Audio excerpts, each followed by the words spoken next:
नमस्कार। आजको कक्षामा हार्दिक स्वागत गर्दछु। हामीले योभन्दा पहिले मेघ बिजुली विवाहको भावार्थ बोध गर्यौं अनि त्योभन्दा पहिले उच्चारण तथा लयबोध पनि गर्यौं। आजको कक्षामा हामीले मेघ बिजुली विवाह कविताको अभ्यास खण्ड हल गर्नेछौँ। आदरणीय विद्वत्वर्ग तथा विद्यार्थी भाइ बहिनीहरू, यहाँहरूले मेरो च्यानललाई सब्स्क्राइब गर्नुभएको छैन भने कृपया सब्स्क्राइब गरिदिनु होला। अब आजको कक्षा हामी सुरु गर्न गइरहेका छौँ। परिष्कारवादी कवि भरतराज पन्तले लेखेको मेघ बिजुली विवाह प्रकृतिको मानवीकरण गरेर लेखिएको कविता हो। यो कवितामा वर्षा ऋतुको प्रकृतिलाई सृष्टिको आधार भएको र वर्षा ऋतुको पानीले नै पृथ्वीमा अन्न उत्पादन गरी प्राणीहरूको जीविका चलाइदिएको कुरा पनि उल्लेख गरिएको छ। अब हामी यसको अभ्यासतिर जाउँ।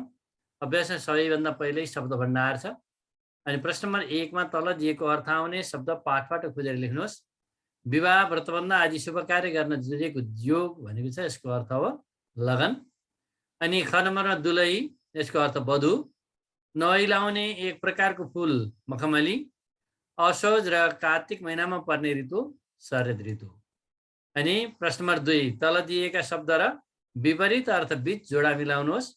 यहाँ एकातिर प्रश्न मात्र दिएको छ, एकातिर उत्तर दिएको छ। यहाँ रुचि, दिवस, आय, अरुचि, तरल निष्क्रिय, सक्रिय ठोस, सबल पतन, स्थूल दुर्बल, सूक्ष्म व्यय, यसरी दिएको छ। यसको उत्तर यस्तो छ: रुचिको अरुचि, आय व्यय, तरल ठोस, सक्रिय निष्क्रिय, सबल दुर्बल, स्थूल सूक्ष्म अनि पतन र दिवस। यसको यतिकै छन् शब्दहरू। यस्तै गरी प्रश्न नम्बर 3 मा तल दिएका समान ध्वनियुक्त शब्दको अर्थ पहिचान गरी अलग अलग वाक्यमा प्रयोग गर्नुहोस्। खाली खाली, फुल फुल, सब सब, यस यस र शीत शीत। यी समध्वनियुक्त समान ध्वनि भएका अथवा यिनलाई हामी श्रुतिसम भिन्नार्थक शब्द भनेर भन्छौँ। सुन्दा उस्तै हुने, अर्थ फरक भएका शब्द। सुन्दा उस्तै सुनिन्छ, अर्थ भने फरक छ। जस्तै खाली, खाली भनेको रित्तो, दुधको भाँडो खाली भयो। अनि खाली केवल मात्र, आजभोलि तिमी खाली रिसाउँछौ है। अनि फुल, यो पुष्प, अलिकति फुल टिपेर राख है।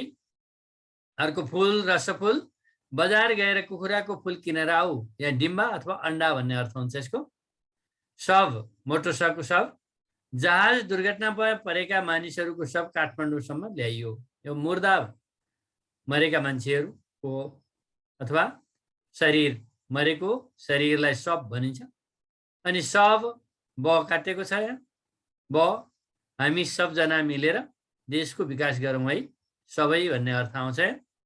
यस भनेको स्वीकृति, इज्जत, समाजमा यस फैलाउने काम गर। अनि अर्को यस, यस भनेको यो, यस वर्ष धेरै गर्मी भयो।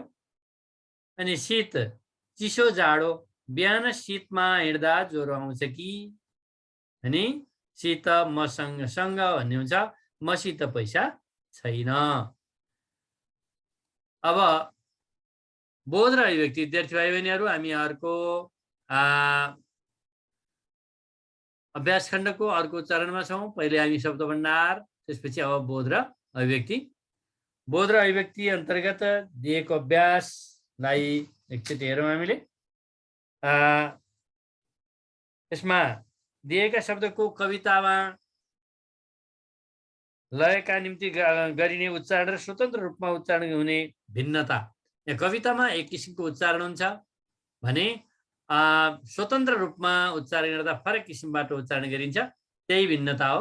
जस्तै यहाँ गगन, कवितामा हामी गगन भनेर उच्चारण गर्छौँ, तर हामी पछि गगन भनेर उच्चारण गर्छौँ। बिहे हो यो पक्का, जलद बिजुलीको गगनमा भनेर गगन पढेका थियौँ, तर पछि पढ्दा हामी गगन भनेर पढ्छौँ। नाकको खुट्टो काटेर उच्चारण गर्छौँ, लेख्दा पुरा लेख्छौँ। लगन त्यस्तै, लगनलाई लगन भनेर पढ्छौँ। अनि झिम झिम, झिमझिम, पछि झिमझिम पानी पर्यो। अनि तर कवितामा पढ्दा झिम झिम भनेर पढिन्छ। त्यस्तै दल दल कवितामा पुरा दल पढिन्छ तर दल। अनि उपर उपर, गजब गजब, मेघ मेघ, चतुर चतुर, चम चम चमचम, पटल पटल। यसरी हामी कवितामा पढ्दा र पछि पढ्दाखेरि अलिकति भिन्नता पाउँछौँ। कवितामा अलिक फरक हुन्छ। अनि तल दिएका प्रश्नको उत्तर भन्नुहोस्। यहाँ उत्तर मात्रै दिएको छ, प्रश्न किताबमा हेर्नु होला। प्रश्न छ, मेघ बिजुली विवाह कवितामा कतिवटा श्लोक छन्? मेघ बिजुली विवाह कवितामा 6 वटा श्लोक छन्। त्यस्तै मेघ बिजुली विवाहमा कविताका हरेक श्लोकमा 4 वटा पाउ पंक्ति छन्। अथवा यहाँ प्रश्न थियो कविताका हरेक श्लोकमा कतिवटा पाउवा पंक्ति छन् भनेर सोधिएको थियो। 4 वटा पाउवा पंक्ति छन्। त्यस्तै कविताको 5औं श्लोकमा छमछम बज्ने कल्लीको कुरा गरिएको छ। यहाँ प्रश्न थियो 5औं श्लोकमा कुन श्लोकमा छमछम बज्ने कल्लीको कुरा गरिएको छ भनेर सोधिएको थियो प्रश्न। यसमा 5औं श्लोकमा छमछम बज्ने कल्लीको कुरा गरिएको छ। त्यस्तै कविताको 3रो श्लोकमा प्रकृतिका कुन कुन वस्तुलाई तन्ना र पगरीसँग तुलना गरिएको छ भनिएको थियो भने यसमा कविताको 3रो श्लोकमा पृथ्वी र हिमालय तन्ना र पगरीसँग तुलना गरिएको छ। अब त्यस्तै प्रश्न नम्बर 4 मा छ, दिएको कवितांश पढी सोधिएका प्रश्नहरूको संक्षिप्त उत्तर दिनुहोस्। यहाँ कविता छ, सितारे घुम्ती हुन् चम चम निशाका जुनगिरी, भएती इन्द्रेणी बसन बौरङ्गी फिरी फिरी, भयो रातो खास्टो रवि किरणले पश्चिम गिरी, निशाको त्यो कालो तम पटल वो नील कवरी। यहाँ प्रश्न नम्बर क मा थियो, रातका जुनकिरी भन्नाले विवाहका सन्दर्भमा कुन कुरा बुझिन्छ? यहाँ रातका जुनकिरी भन्नाले विवाहका सन्दर्भमा दुलैले ओढ्ने घुम्ती भन्ने बुझिन्छ, जहाँ सितारा जोडिएको हुन्छ। रातका जुनकिरीलाई सितारा जोडिएको घुम्ती भनेर भनिन्छ। त्यस्तै ख नम्बरमा थियो, कवितामा इन्द्रेणीलाई कुन रूपमा चिनाइएको छ? कवितामा इन्द्रेणीलाई बहुरङ्गी कपडाको रूपमा चिनाइएको छ। त्यस्तै ग नम्बरको प्रश्न थियो, विवाहमा दुलैको रातो पछ्यौरीको काम केले गरेको छ? यहाँ दुलैको रातो पछ्यौरीको काम अस्ताउने बेलाका सूर्यका किरणले गरेको छ। त्यस्तै घ नम्बरमा तम पटलको नकारात्मक शक्तिलाई रोक्ने आवरण, तम पटल र नील कवरीले के कुरालाई बुझाउँछ भनेर सोधिएको थियो। तम पटलले नकारात्मक शक्तिलाई रोक्ने आवरण र नील कवरीले केश पासपा चुल्ठो भन्ने कुरालाई बुझाएका छन्। त्यस्तै प्रश्न नम्बर 5 मा तल दिएका प्रश्नको उत्तर लेख्नुहोस्। मेघ बिजुली विवाहको मण्डप र चन्दुवाका काम केले कसरी गरेका छन्? यो संक्षिप्त उत्तर हो। 4 सुरमा बाँस, साल, केरा, उखु आदिका लिङ्गा गाडेर माथिबाट चन्दुवा लगाई सजाइएको विवाह व्रतबन्ध यज्ञ गर्नका लागि बनाइएको विशेष स्थान वा पूजा घर मण्डप हो। विवाह मण्डपबाट गरिन्छ।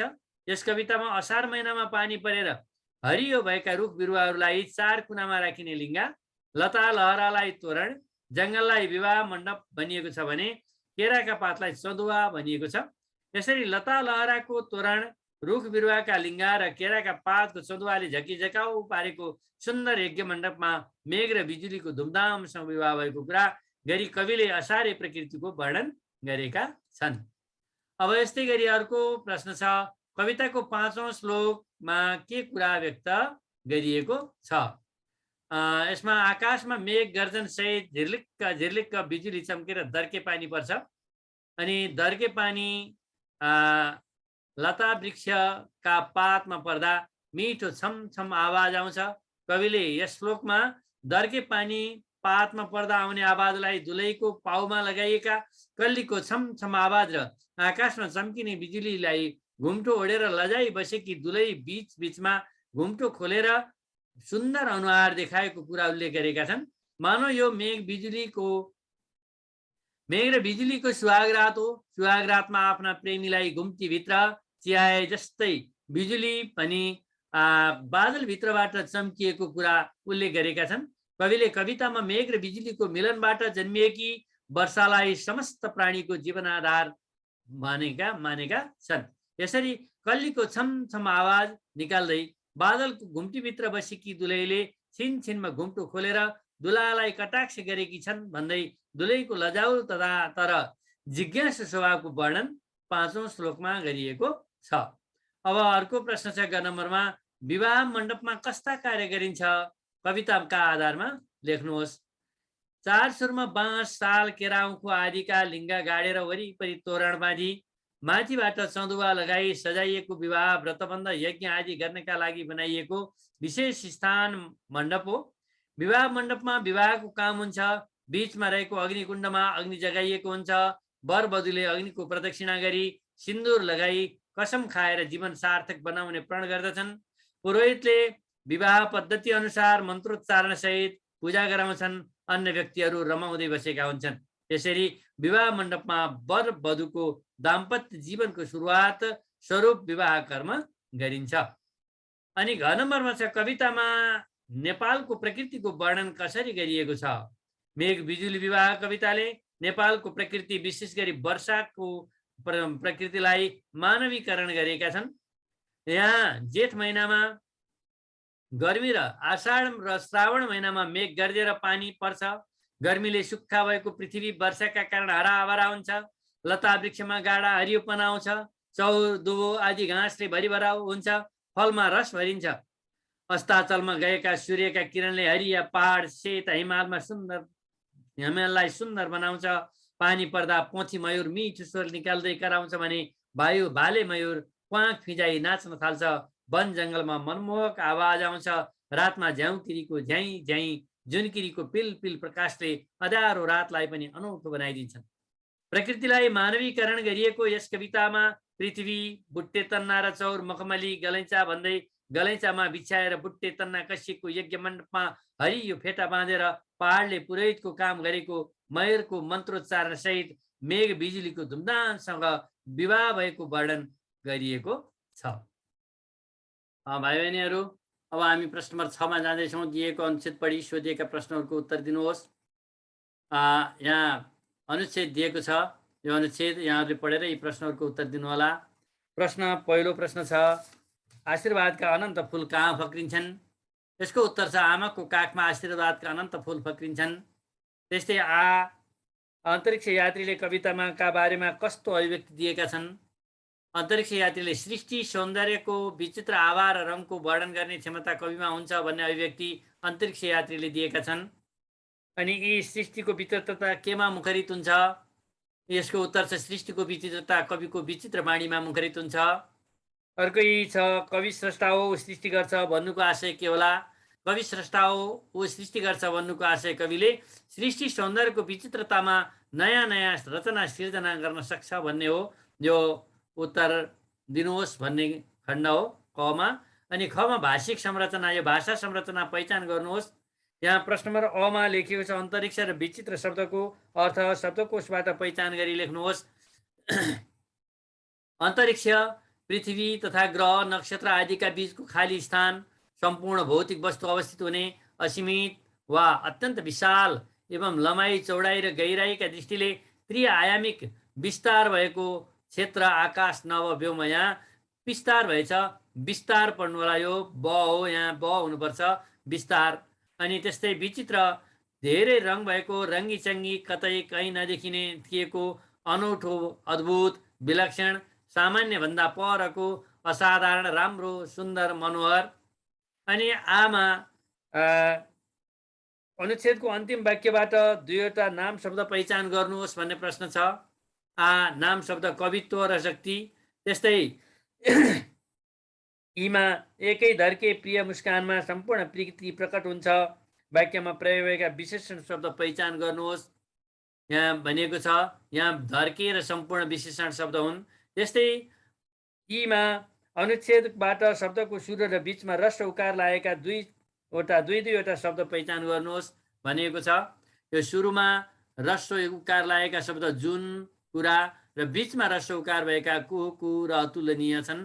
भाइ बहिनीहरू, यहाँहरूले यही च्यानलमा वर्ण विन्यास अन्तर्गत सुरुमा र बीचमा रस हुने शब्दहरू भन्ने भिडियो हेर्नुभयो भने सुरुमा कहाँ ह्रस्व हुन्छ र बिचमा कहाँ ह्रस्व हुन्छ यहाँहरूले प्रष्ट हुन सक्नुहुनेछ।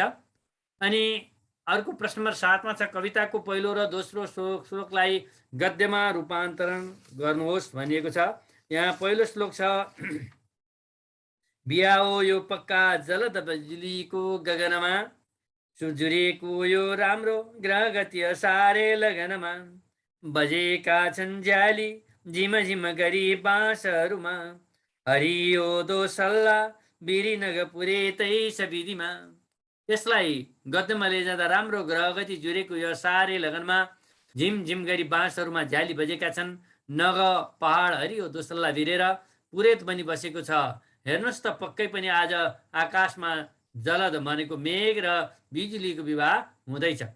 त्यसै दोस्रो श्लोकमा छ मयूरीको बोली श्रुति पताउँदा पद्धति भयो, हवाले हल्लेको वन जति सबै मण्डप भयो, थिए शैल श्रेणी उपर कदलीका दल पनि, भयो शोभादायी रुचि र चन्दुवा नै सरी बनी। यसमा मेघ बिजुलीको विवाहका लागि हावाले हल्लेको वन जति सबै विवाह मण्डप भयो, शैल श्रेणी उपर रहेका कदलीका दल केराका पात पनि शोभादायी चन्दुवा बने। मयूरीको बोली भनेको यो पथी मयूरको बोली, पथी मयूर कराउँछ मेघ गर्जना साथ, त्यसैले यहाँ त्यही भनिएको मयूरीको बोली श्रुति पठाउँदा पद्धति अनुसार पण्डितले गरेको मन्त्रोच्चारण भयो भनेर यो गद्यमा लेखिएको छ। प्रश्न नम्बर 7 व्याख्या गर्नुहोस्। व्याख्या पंक्ति छ भैन पृथ्वी तन्ना चौरस गलै चामकमली, दुलाको रातो जलल पगरी भोइ मचुली। यसलाई सप्रसंग व्याख्या गर्न खोजिएको छ। यहाँ यो व्याख्या कवितांश कक्षा 9 को पाठ 1 मा रहेको मेघ बिजुली विवाह कविताबाट लिएको हो। जुनकिरी कविता संग्रहमा संग्रहित मेघ बिजुली विवाह कविता आदर्शवादी कवि भरतराज पन्त 1986 देखि 2065 ले लेखेका हुन्।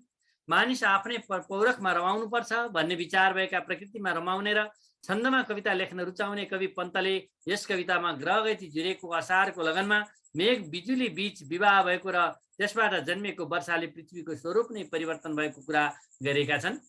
वर्षा मेघ र बिजुलीकी छोरी हो। उसमा पृथ्वीमा नौलो रूप ल्याउन सक्ने खुबी छ। असार महिनामा आकाश गर्जेर पानी पर्छ। आकाशबाट बर्सिएको पानीले ग्रीष्मको प्रचण्ड तापले उजाड भएको पृथ्वी हराभरा हुन्छ। सुक्खा चौरमा दुबो आदि घाँस उम्रेर भरिभराउ हुन्छ। उत्तरतिरका सेता हिमाल सूर्यका किरण पर्दा झरक्क झल्केर अझ सुन्दर देखिन्छ। त्यो बेलाको पृथ्वी मखमली गलैँचा बिछ्याएर बुट्टे तन्ना कसेको चारैतिर पर्दा र पंखा लगाएर चिटिक्क सजाइएको कोठा जस्तो देखिन्छ। हिमाल दुलाहाले शिरमा लगाएको शिरपोस पगरी वा फेटा जस्तै देखिन्छ। दुलाहालाई सिँगार्ने शिरपोस हिमाल र जन्ती लगायत दुलाहा दुलैलाई राख्न सजाइएको कोठा पृथ्वी हो भनी कविले कवितामा वर्णन गरेका छन्। प्रकृतिलाई मानवीकरण गरी लेखिएको यो कविताले वर्षा ऋतुको समयमा पृथ्वीमा देखिने रमणीय वातावरणलाई निकै राम्रोसँग व्यक्त गरेको छ। शिखरिणी छन्दमा अनुप्रास रूपक र उपमा अलङ्कारको प्रयोग गरिएको यो कविता गेयात्मक र श्रुति मधुर छ। भाइ बहिनीहरू, यो त सप्रसंग व्याख्या भयो। अब मेघ बिजुली विवाह कविताको भाव बताउनुहोस्। यसलाई यो समीक्षात्मक रूपमा लेखिएको छ अथवा यो यसलाई विवेचनात्मक उत्तर बनाउने प्रयास गरिएको छ। नेपाली माटो र मनको भावनामा बगेर कलम चलाउने परिष्कारवादी छन्दकवि भरतराज पन्त 1986 देखि 2065 द्वारा रचित मेघ बिजुली विवाह कविता प्रकृतिलाई मानवीकरण गरेर लेखिएको उत्कृष्ट कविता हो।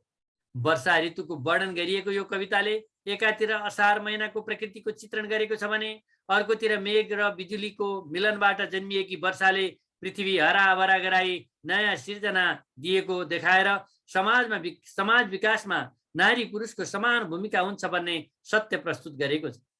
असार आकाश गर्जेर झिर्लिक्क बिजुली चम्की पानी पर्छ। वर्षाको पानीले ग्रीष्ममा पानी नपाई ओइलाएका वृक्ष वनस्पतिमा ऊर्जा थपिदिन्छ। पृथ्वी हराभरा हुन्छ। चौरमा दुबो आदि घाँस उम्रिएर सुन्दर देखिन्छ। हरिया पहाड माथिको सेतो हिमचुलीमा कुहिरो भरिएको हुन्छ। वनका रुखहरूमा पानी पर्दा सुरिलो आवाज आउँछ भने साँझमा झ्याउकिरी झ्याउ झ्याउ आवाज र जुनकिरीको पिलपिल प्रकाशले शोभायमान बनाएको हुन्छ। कविले यस परिस्थितिलाई विवाह उत्सवसित जोडेर केराका पात, सधुवा र रुखका लिङ्गा भएको विवाह मण्डप, मेघ र बिजुलीको विवाह भएको कुरा उल्लेख गरेका छन्। यस विवाहमा पुरोहितको काम पर्वतले गरेको छ। मयूरको आवाज मन्त्रोच्चारण जस्तै सुनिएको छ। सम्पूर्ण पृथ्वी मखमली गलैँचा बिछ्याई, बुट्टे तन्ना कसेर, पर्दा र पंखा लगाई, दुलाहा दुलै र जन्ती बस्न सजाइएको कोठा जस्तै बनेको छ। सितारे घुम्ती ओढेकी, बिजुलीले हिमचुलीको पगडी लगाएको मेघलाई बीच बीचमा कटाक्ष गर्दै पुर्लुक्क हेर्ने र घुम्तीभित्र लुक्ने गरेकी छ। यसरी विवाह बन्धनमा बाँधिएको प्रेम जोडीबाट वर्षा जन्मिएकी र वर्षाले नवसिर्जना गरेको देखाई सृष्टि बचाई समाजको उन्नतिमा नारी पुरुषको समान भूमिका नकार्न नसकिने कुरा कवितामा व्यक्तिएको छ। यसरी प्रकृतिको मानवीकरण गरेर लेखिएको कविताले रुख वृक्ष वनस्पतिमा नयाँ ऊर्जा दिने र फलमा रस भरिदिई प्राणीलाई बचाएको कुरा समेत बताएको छ। वर्षाको महत्त्व र नारी पुरुषको समान भूमिका देखाएको यो कविता शिखरी छन्दमा अनुप्रास, उपमा र रूपक अलङ्कारको सुन्दर प्रयोग गरिएको छ। तत्सम शब्दको अधिक प्रयोग भए तापनि लयात्मक र श्रुति मधुरता हुनाले यो कविता अत्यन्तै रोचक छ। भाइ बहिनीहरू, हामीले सप्रसङ्ग व्याख्या र यो विवेचनात्मक उत्तर पनि लेख्यौँ। अब प्रश्न नम्बर 9 मा मेघ बिजुली विवाहमा मेघ र बिजुलीलाई दुला दुलैको रूपमा चित्रण गरिएको छ। त्यस्तै अन्य कुन कुन वस्तुलाई केसँग तुलना गरिएको छ भनेर लेखिएको छ। यहाँ परिष्कारवादी कवि भरतराज पन्तद्वारा रचित मेघ बिजुली विवाह कवितामा मेघ र बिजुलीलाई दुला दुलैको रूपमा चित्रण गरिएको छ भने यस कवितामा वनलाई विवाह मण्डप, केराका पातलाई सधुवा, पर्वतलाई पुरोहित, मयूरको आवाजलाई पण्डितले गरेको मन्त्रोच्चारण, झ्याउकिरीलाई झ्याली अनि पानी पर्दा आएको आवाजलाई कल्लीको छम छम, चौरको दुबोलाई गलैँचा, पृथ्वीलाई तन्ना, हिमचुलीलाई दुलाहाको पगडी, अस्ताचलको सूर्यको प्रकाशलाई दुलैको खास्टो, इन्द्रेणीलाई कपडा, जुनकिरी सहितको रातलाई सितारे घुम्ती, बकुल्लालाई जन्ती, कालो रातलाई दुलैको केशपास र रात अँध्यारोलाई नकारात्मक शक्तिबाट बच्न लगाइएको छेकावार वा आवरणसँग तुलना गरिएको छ। यस्तै प्रश्न नम्बर 10 मा आकाश गर्जी बिजुली चम्कदा एक्कासी तपाईँको मनमा कस्तो भाव उत्पन्न हुन्छ होला, साथीहरूलाई का बीचमा छलफल गर्नुहोस् भनिएको छ भने 11 मा झमझम पानी परेको अवस्थामा तपाईँलाई कस्तो अनुभूति हुन्छ, साथी बीच छलफल गर्नुहोस्। यी दुवै प्रश्नलाई यहाँहरूले छलफल गरी कक्षामा सुनाउनु होला। यो कक्षामै छलफल गर्नुपर्ने विषय हो, यहाँहरूको आफ्नो अनुभव लेख्ने हो। अनि नेपाली वर्णमालामा राखिएका वर्णहरूको क्रम, नेपाली वर्णकोशमा राखिएका वर्णहरूको क्रम पढ्नुहोस् र तिनमा दिएका प्रश्नहरूको उत्तर दिनुहोस् भनिएको छ। यहाँ नेपाली वर्णमालाका क्रममा अ, आ, इ, उ, ऋ, ए, ऐ, ओ, औ, अम, अनि क, ख, ग, ङ, च, छ, ज, झ, य, ट, ठ, ड, ढ, ण, त, थ, द, ध, न, प, फ, ब, भ, म, य, र, ल, व, स, स, क्षेत्र, ज्ञ। त्यस्तै नेपाली शब्दकोशको क्रममा भने पहिल्यै यो चन्द्रबिन्दु लगाएको अम, अनि शिरबिन्दु भएको अम, अनि अ, आ, इ, उ, ऋ, ए, ऐ, ओ, औ यो क्रममा राखिन्छ। त्यस्तै क, अनि क पछि कम, कको सुरुवात कसरी भन्दा कमा पनि पहिल्यै चन्द्रबिन्दु लागेको कम, अनि शिरबिन्दुको कम, क, का, कि, कु, क्रि, के, कै, को, कौ, अनि क्य, क्र, क्ल, क्व, छ। क पछि छ हुन्छ, किन क र स मिलेर बनेको छ भएको हुनाले यसलाई छ पछि राखिन्छ। त्यस्तै ख मा पनि त्यही क्रममा हो, अनि ग मा पनि त्यही क्रम छ। त्यसै गरी घ, ङ, च, छ, ज, ज्ञ, ज पछि ज्ञ हुन्छ, ज, य, ट, ठ, ड, ढ, ण, त, त्र, थ, द, ध, न, प, फ, ब, भ, म, य, र, ल, व, स, स, ह वर्णबाट बनेका शब्द पनि शब्दकोशमा सजिलै भेट्न सकिन्छ। भाइ बहिनीहरू, अब केही प्रश्नहरू छन् यहाँ। यो शब्दकोशको क्रममा छ, क पछि त्र र त पछि ज्ञ आउँछ। यो शब्दकोशको क्रम हो, यो शब्दकोशमा आउने क्रम। त्यसपछि शब्दकोशको क्रम अनुसार कम, स, कर, काम, कृषि, क्यारे, क्षय। यहाँ किताबमा प्रश्न दिएको छ, कर, कम्स, काम, कृषि, क्यारे, क्षय शब्दलाई शब्दकोशको क्रमानुसार लेख्नुहोस् भनेर यहाँ क्रम अनुसार लेखिएको छ। त्यसपछि ग नम्बरमा आफ्नो कक्षाका 5 जना साथीहरूको नाम लेख्नुहोस् र तिनलाई नेपाली शब्दकोशको क्रम अनुसार मिलाउनुहोस्। तपाईँका साथीहरूको नाम लेख्नुहोस् होला भाइ बहिनीहरू। मैले मेरा साथीहरूको नाम लेखेको छु, त्यसलाई वर्णानुक्रम अनुसार लेखेको छु। यहाँ जस्तै कविराज, कृष्ण, गगन, शेखर, सुजन। अनि त्यस्तै गरी पृथ्वी, ताती, घुम्ती, श्रुति, ऋतु, किरण शब्दको अर्थ शब्दकोशबाट खोजी कापीमा लेखेर साथीहरू बीच छलफल गर्नुहोस्। यहाँ शब्दकोशबाट मैले लेख्ने प्रयास गरेको छु। यहाँहरूले पनि शब्दकोशमा हेरेर लेख्नु होला। पृथ्वी भनेको भूमि, धरती, ताती पङ्क्ति लहर लहरको, घुम्ती विवाहमा दुलैको शिरमा ढाक्ने सितारा जडिएको झलमल गर्ने मूल्यवान पछ्यौरा, अनि श्रुति शून्य इन्द्रिय कान, ऋतु 2 महिनाको समय, किरण चम्किला वस्तुबाट चारैतिर पिँजिने उज्यालो रेखा, ज्योति रश्मि प्रवाह कान्ति। अनि अब तल दिएका अनुच्छेद पढी रातो रङ लगाइएका शब्द मध्येबाट नाम, सर्वनाम, विशेषण पहिचान गर्नुहोस्। भाइ बहिनीहरू, यो नाम, सर्वनाम, विशेषण के हो भन्ने कुरा यहाँहरूले यसै च्यानलमा पदवर्ग सर्च गर्नुभयो भने नाम, सर्वनाम छुट्टा छुट्टै भिडियो भेट्न सक्नुहुन्छ। त्यहाँबाट ज्ञान लिनु होला। नाम भनेको कुनै वस्तुलाई चिनाउनका लागि प्रयोग गरिएको शब्द हो। अनि यो विशेष गरी को र के प्रश्नको उत्तरमा आउँछ। कुनै वस्तु, व्यक्ति, चिज, स्थान बुझाउने शब्द नाम हो भने नामको सट्टामा प्रयोग हुने शब्द सर्वनाम हो। अनि नाम वा सर्वनामको विशेषता बताउने शब्द विशेषण हो। त्यसलाई विस्तृत रूपमा यहाँहरूले भिडियोबाट हेर्न सक्नुहुनेछ। यहाँ रातो रङमा लेखिएका शब्दहरू कुन कुन उसमा पर्छन्, कुन नाम, सर्वनाम, विशेषण के हुन् भन्ने कुरा हामीले यहाँ लेखेका छौँ। यहाँ छ नाम विजय, विनय, साथी, घर, बजाङ, बुबा, विषय, जो, दुःख। अनि त्यस्तै सर्वनाम उनीहरू, आफू, तिमी, उहाँ। त्यस्तै विशेषण एउटै, नेपाली, आधुनिक, व्यवसायमुखी। अनि त्यस्तै प्रश्न नम्बर 2 मा तलको अनुच्छेदबाट नाम, सर्वनाम र विशेषण शब्दको अलग अलग सूची बनाउनुहोस्। यहाँ अनुच्छेद दिएको छ अनि अनुच्छेद अनुसार यहाँ सूची बनाइएको छ। हेर्नुहोस्। नाम जिल्ला मुस्ताङ, स्याउ, आलु, जौ, फलफुल, अन्नबाली, मानिसहरू, भेडा, च्याङ्ग्रा, चौरी। पशुपालन, विकटता, समय, नुन, तेल, ग्यास, मट्टीतेल। अनि कठिनाई, यातायात समस्या, महिना, हावा, चैत, वैशाख, हुरी, बतास, छिमेकीहरू, सुख दुःख, सहयोग, दया, माया, सद्भाव, प्रकट भाव, मान्छे, दाजुभाइ, नातापाता अनि कुरा बानी। त्यस्तै सर्वनाम त, ऊ, उनीहरू। विशेषण हिमाली, भौगोलिक, केही, 12, चिसो, ठुलो, आत्मीय।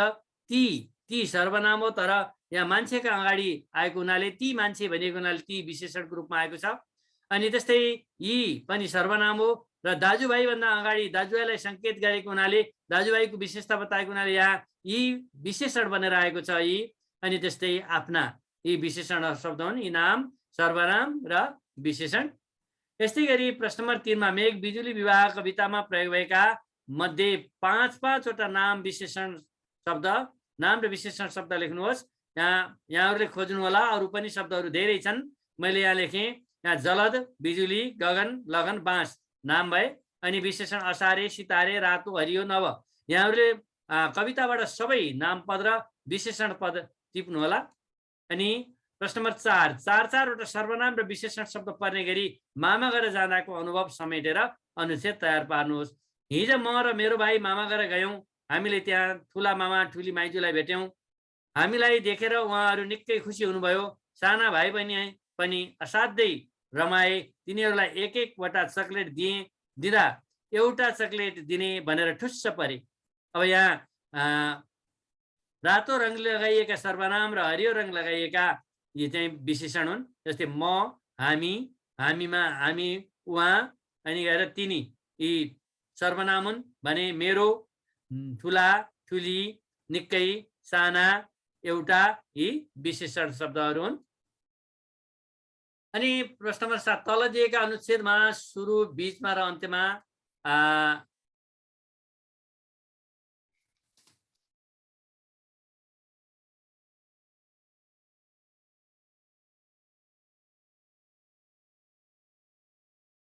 सुरु, बीचमा र अन्त्यमा लागेका इकार, ह्रस्व इकार शब्दहरू पहिचान गर्नुहोस्। यहाँ प्रश्न दिएको छ। यहाँ अहिले पनि मैले भने यहाँहरू भिडियोबाट सबै कुरा जान्न सक्नुहुनेछ। मेरो विद्यालयमा भोलि बिहान ठिक 10 बजे सुरु हुन्छ। पहिलो कक्षा नेपाली विषय भएकाले गोवर्धन गुरुले हामी सबैलाई रमाइलो चुटकिला सुनाउँदै कक्षा प्रारम्भ गर्नुहुन्छ। उहाँ रमाइलो गरी पढाउनुहुन्छ। तिनी घन्टी बजेर जब उहाँको कक्षा सुरु हुन्छ तब हामी कक्षामा पसिहाल्छौँ। अनि अब त्यसलाई सुरुमा रसैकार लागेका शब्द विद्यालय, बिहान, ठिक, विषय, टिनिनी। त्यस्तै बिचमा रसैकार लागेका शब्द पहिलो, रमाइलो, चुटकिला, टिनिनी र पसिहाल्छौँ। अनि अन्त्यमा रसैकार लागेका शब्द भोलि। अब त्यस्तै गरी मेघ बिजुली विवाह कविताबाट सुरु, बीच र अन्त्यमा रसैकार लागेका शब्द पहिचान गरी लेख्नुहोस्। सुरुमा रसैकार लागेका शब्द बिहा, बिजुली, झिमझिम, भरी, भिरी, विधि, थिए, सितारे, निशा, इन्द्रिणी, फिरी फिरी, किरण, गिरी, लिन। त्यस्तै गरी बिचमा रसैकार लागेका झिमझिम, श्रुतिपथ, जुनकिरी, फिरी फिरी, रुचि र विद्यार्थी भाइ बहिनीहरू यहाँ हरियोलाई हरियो दोसल्ला भनेर हरि शब्द यो चाहिँ हरियोको रि दीर्घ चाहिने हुनाले कवितामा रि दीर्घ लेखिएको छ तापनि हरियो ऐपछि रस हुन्छ, कवितामा मात्रै छन्द मिलाउनका लागि दीर्घ लेखिएको। त्यस्तै अन्त्यमा रसैकार लागेका शब्द ग्रहगति, पद्धति, रवि, सरी, गति, गिरी। तर कवितामा लि र भिरीलाई पनि रस लेखिएको छ। भाइ बहिनीहरू यी चाहिँ लिएर र भिरेर भन्ने अर्थ दिने शब्दहरू हुन्। यिनी रस हुँदैनन्। तर कवितामा रस लेखिएको भए तापनि यी दीर्घ हुने भएको हुनाले यहाँ लेखिएको छैन। अब सिर्जना र परियोजना कार्य तलको क र खमा अंशका आवश्यकता अनुसार पद, पदावली र पंक्ति राखी कविता रचना गर्नुहोस्। अनि भने फुलबारी, यसमा खाली ठाउँ भर्न दिएको छ। ढकमक फुल फुल्ने हाम्रो फुलबारी भनेर दिएको छ। अनि त्यसपछि सयपत्री फुल फुल्ने, मखमली डट फुलबारी र रङ्गी चङ्गी फुल, यो खाली ठाउँ छ। यसलाई यसरी बनाइएको छ। ढकमक फुल फुल्ने हाम्रो फुलबारी, सयपत्री फुल फुल्ने राम्रो फुलबारी, मखमली फुल फुल्ने हाम्रो फुलबारी, रङ्गी चङ्गी फुल फुल्ने राम्रो फुलबारी। अब यसपछि अरू खाली ठाउँ दिएको छ। खाली ठाउँमा यसलाई यसैमा जोडेर यही लयसित यहाँ कविता लेखिएको छ। यहाँहरूले छुट्टै आफ्नै तरिकाबाट लेख्नु होला। फुलबारीमा फुलेका छन् कति राम्रा फुल, फुर्र फुर्र उडेका छन् पुतलीका उल, पुतलीलाई छोप्न खोजे पर गयो पर पर, नटी पौै फुल बनी गए म त घर, नटी पौै फुल बनी गए म त घर। हस् त भाइ बहिनीहरू, अब यहाँहरूलाई आजको भिडियो कस्तो लाग्यो त्यस्तै कमेन्ट गर्नु होला। र अब अर्को भिडियोमा फेरि भेट्ने बाचा गर्दै अहिलेलाई बिदा हुन्छु। हस् त, नमस्कार।